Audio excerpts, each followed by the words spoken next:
Menanam singkong itu sangatlah mudah. Siapapun pasti bisa menanamnya. Ialah tinggal tancap, langsung dengan sendirinya pohon singkong itu akan tumbuh. Nah, setiap orang pasti memiliki pemikiran seperti itu. Lain jika seseorang itu menanam singkong karena memang singkong ini adalah sumber pundi-pundi rupiahnya. Jadi pasti dia akan memutar otak bagaimana supaya tanaman singkong ini memiliki banyak buah atau berbuah lebat atau memiliki singkong yang super lebat. Video kali ini saya ingin memberikan sedikit tips bagaimana cara agar tanaman singkong yang kalian tanam berbuah banyak. Jadi ikuti terus tips dan tutorial dari saya. Jangan di skip-skip biar nggak gagal paham. Tips yang pertama dan paling dasar adalah sebelum kalian menanam tanaman singkong, tentunya kalian pasti akan mencari bibitnya terlebih dahulu.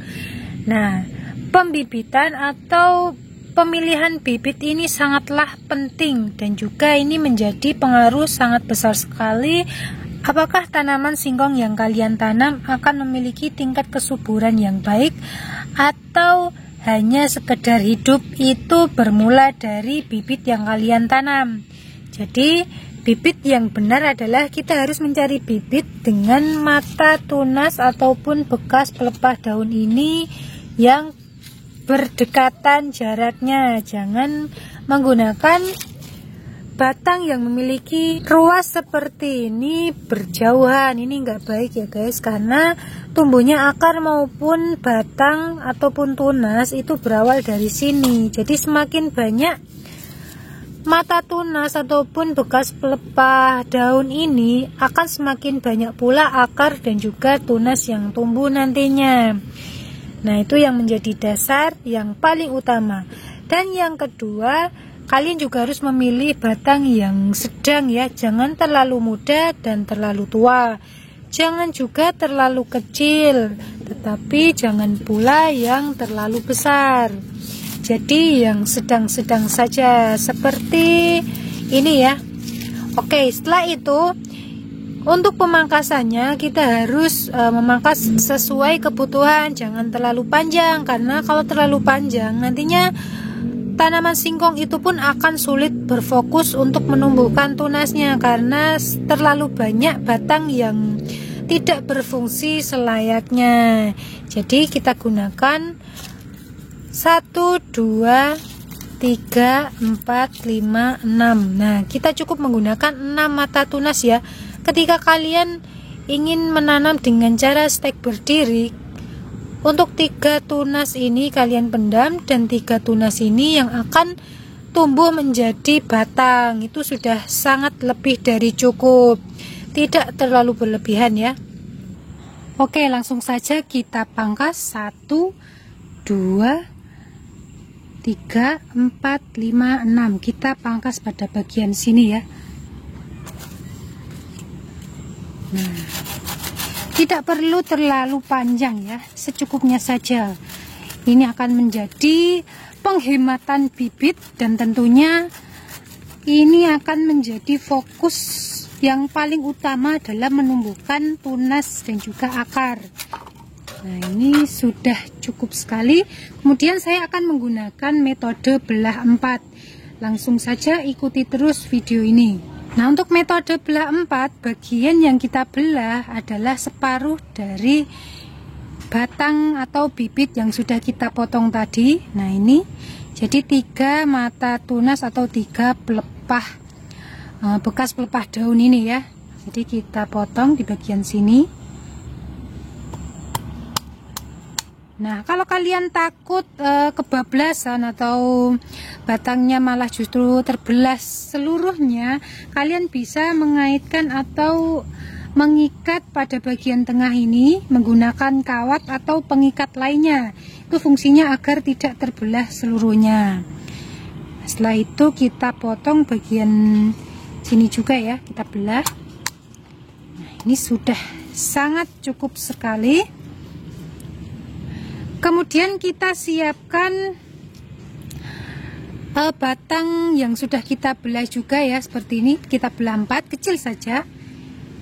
Ini sudah sangat cukup, fungsinya hanya untuk mengganjal agar belahan yang sudah kita belah ini tidak menyatu kembali. Nah, itu fungsinya. Kita masukkan pada bagian tengah-tengah seperti ini. Kemudian di bagian sini pun juga begitu ya. Oke, ini sudah selesai saya ganjal. Nah, selanjutnya kita siapkan media tanamnya. Nah, untuk media tanam yang baik itu seperti apa? Pertama, kita buat dulu gundukan atau galengan seperti ini. Nah, itu penting sekali karena fungsinya adalah untuk menghindarkan genangan air pada saat musim hujan, karena genangan air dapat memicu pembusukan pada bagian akar maupun singkongnya atau umbinya.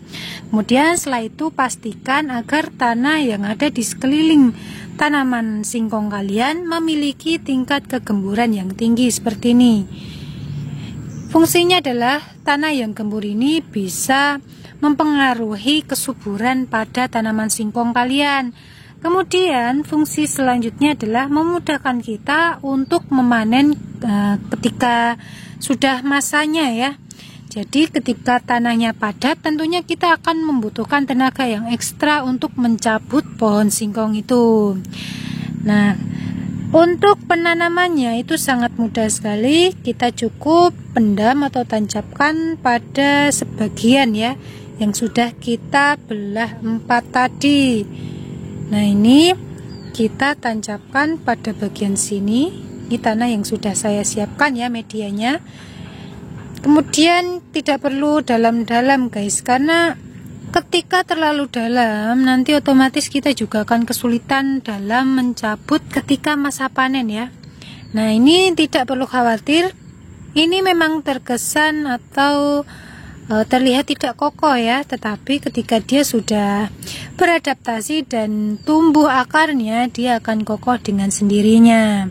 Jangan lupa untuk menyiram tanaman singkong atau bibit singkong kalian setiap hari, jangan sampai kekeringan. Nah, ini wayahnya saya menyiram tanaman singkong ini karena di sini musim kemarau ya, baru panas-panasnya nih, jadi sudah seharusnya kita siram.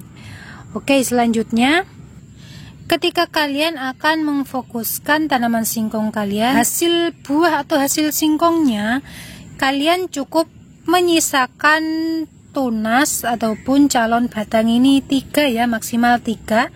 Nah, ketika kalian ingin memfokuskan pada daunnya untuk di sayur, ini semuanya dibiarkan aja. Tapi kalau difokuskan untuk singkongnya atau umbinya, itu sebaiknya kalian pangkas nih. Seperti ini dipangkas. Nah, ini juga dipangkas. Kita sisakan paling enggak 3 mata tunas saja. Ini karena saya mau fokuskan untuk sayur. Nah, ini kalau saya fokuskan untuk umbinya ini 3 batang saja. Nah, kalian kalau menyisakan mata tunas atau tunas batangnya 1 doang kayak gini nih, itu saya jamin singkong, hasil singkongnya itu hanya sedikit gitu ya, sekedarnya aja gitu. Akan lebih banyak jika kalian biarkan tumbuh 2 batang seperti ini. Itu akan lebih banyak lagi kalau kalian dengan cara stek tidur, itu nanti singkongnya akan lebih banyak lagi. Oke ya, saya rasa sudah cukup gamblang dari apa yang sudah saya jelaskan. Semoga dapat dimengerti dan bermanfaat buat para sahabat pecinta tanaman. Jangan lupa like, comment, share, dan subscribe. Terima kasih.